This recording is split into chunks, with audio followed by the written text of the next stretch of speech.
Hello बच्चों, राधे राधे। आज हम बात करने वाले हैं class 11 chapter 1 unit and measurement के बारे में।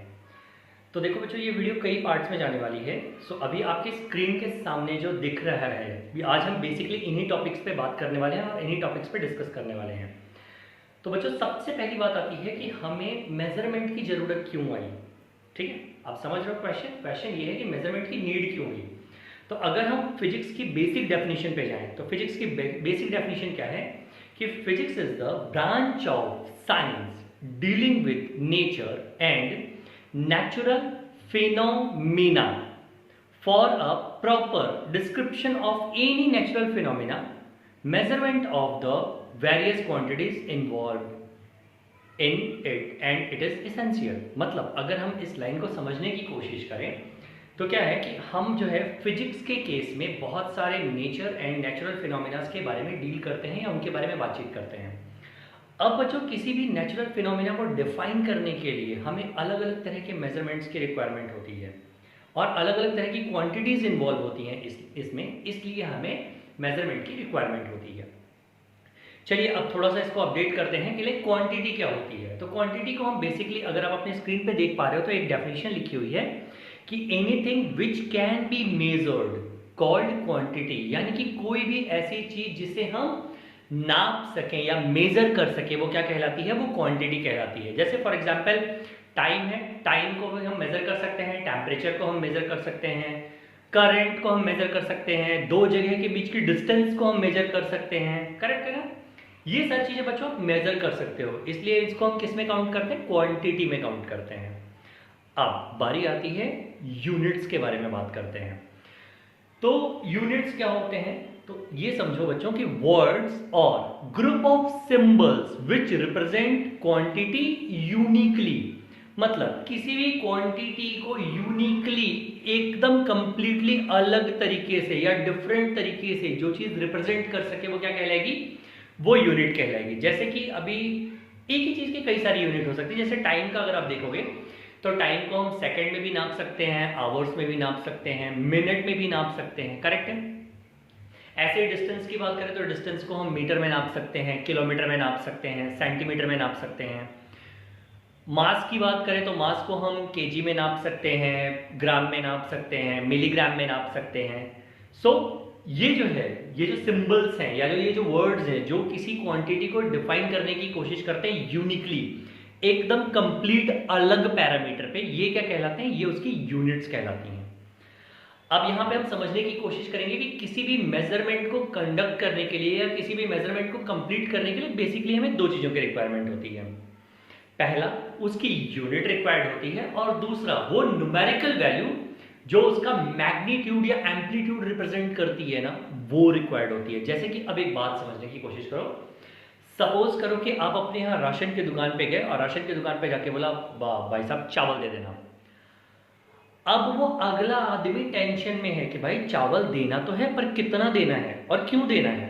करेक्ट है? या सपोज करो आप पहुंचे, बोला कि भाई एक चावल दे दो। अब वो अगेन टेंशन में है कि इनको एक दाना चावल चाहिए, 1 किलो चावल चाहिए, 1 ग्राम चावल चाहिए या 1 क्विंटल में चावल चाहिए। तो दोनों चीजें रिक्वायरमेंट है, एक न्यूमेरिकल वैल्यू जो कि एम्पलीट्यूड है वो रिक्वायरमेंट है और दूसरा जो है वो यूनिट रिक्वायर्ड है, जिस यूनिट में हम उस चीज को मांग रहे हैं या जिस यूनिट में हम उस चीज को मेजर करने की कोशिश कर रहे हैं। यहां तक समझ में आया बच्चों?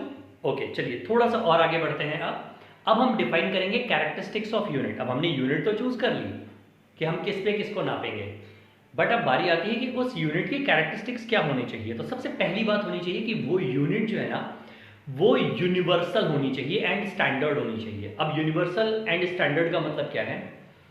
जैसे सपोज करो बचपन में अगर आप याद करोगे तो आप डिस्टेंस जो है अपने हैंड डिस्टेंस से नापा करते थे। याद है हम तुमसे कितनी दूर खड़े हैं? गेम खेला होगा कोई ना कोई गेम।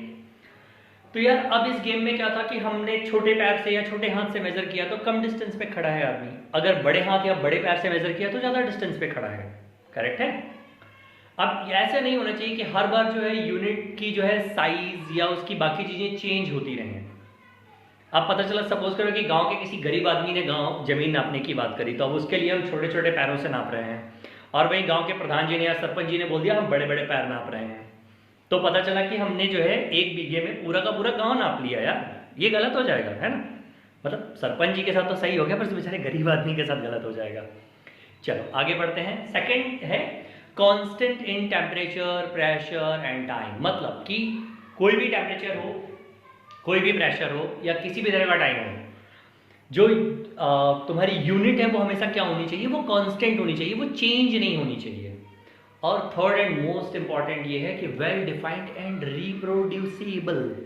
अब रिप्रोड्यूसिबल का मतलब क्या होता है, इस बात को थोड़ा सा समझो। जैसे सपोज करो मेरा एक बहुत अच्छा दोस्त है मुकेश, मुकेश की राशन की दुकान है, मुकेश के यहाँ हो गया झगड़ा। अब मुकेश ने अपने यहाँ पे 1 किलो का जो बाट रखा था वो फेंक करके किसी के सर पे दे मारा। अब करेंटली क्या हो गया, उसके पास 1 किलो का बाट बचा ही नहीं। अब वो क्या इमेजिन कर रहा है, अब वो 1 किलो का बाट उसको कहाँ से मिला था ये समझो, कि भाई साहब आज से 400 साल पहले मेरे दादा के दादा के दादा के टाइम पर एक उल्का पिंड गिरा था, उस उल्का पिंड का ये जो टुकड़ा था ये 1 किलो कहलाया था। तो ऐसा नहीं होना चाहिए, करेक्ट है। वो क्या कर सकता है, वो किसी भी शॉप पे जाकर के 1 किलो का बटखरा या 1 किलो का बाट या 1 किलो का वेट आराम से लेकर के आ सकता है। तो चीज जो होनी चाहिए वो डिस्ट्रॉय होने के बाद इजी टू रिप्रोड्यूसेबल होनी चाहिए, ठीक है बच्चों। अब बारी आती है कि हम मेजरमेंट सिस्टम में क्या क्या चीजें यूज करते हैं। तो देखो बेसिकली हमारा मेजरमेंट सिस्टम जो है वो 2 टाइप का होता है। पहला है that is matric system and second one is English system, ठीक है। मैट्रिक अभी सबने मैट्रिक पास करी होगी, है ना, 11th में हो तो मैट्रिक पास करी होगी, जिसको बोलते हैं क्लास 10th। अब यार देखो मैट्रिक सिस्टम क्यों बोला गया, यहाँ पे जितनी भी कैलकुलेशन है ना इन सबका बेस 10 होगा, इन सबका बेस क्या होगा बच्चों, 10 होगा। अब इसमें भी देखो 2 पैरामीटर्स है, that is CGS and MKS. CGS, C is for distance, that is centimetre, mass के लिए जी यूज कर रहे हैं, that is gram, and time के लिए जो है वो एस यूज कर रहे हैं, दैट इज सेकेंड। दूसरा जो है वो MKS, M is for metre in distance, K is for mass kilogram, and S is for second time.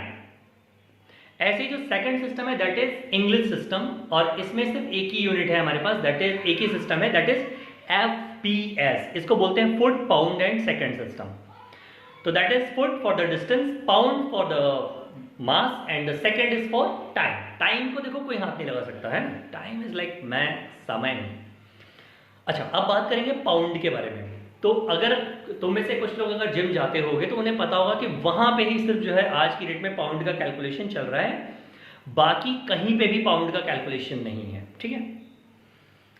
चलिए और थोड़ा आगे बढ़ते हैं। तो दैट इज, अब हम आगे डिफाइन करेंगे कि जो यूनिट्स हैं हमारी वो किस रूप में क्लासीफाई की गई है। तो 2 टाइप से क्लासीफाई की गई हैं।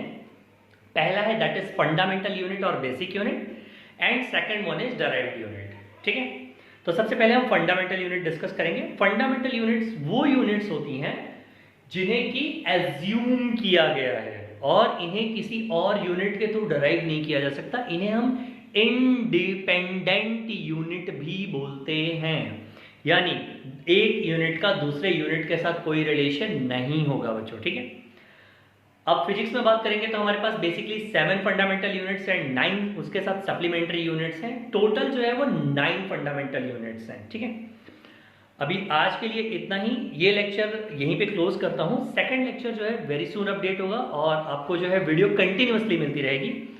सो अगर आप नए हो मेरे चैनल पे तो उसको लाइक कर लो, सब्सक्राइब कर लो, सो दैट आपको कंटिन्यूअसली अपडेट्स आता रहे। और मैं पूरी कोशिश करूँगा कि सितंबर के एंड तक जो है वो आपका फिजिक्स पार्ट 1 जो है वो पूरा का पूरा यूट्यूब पे अपलोड हो जाए एज इट इज़, ठीक है। थैंक यू बच्चों, राधे राधे।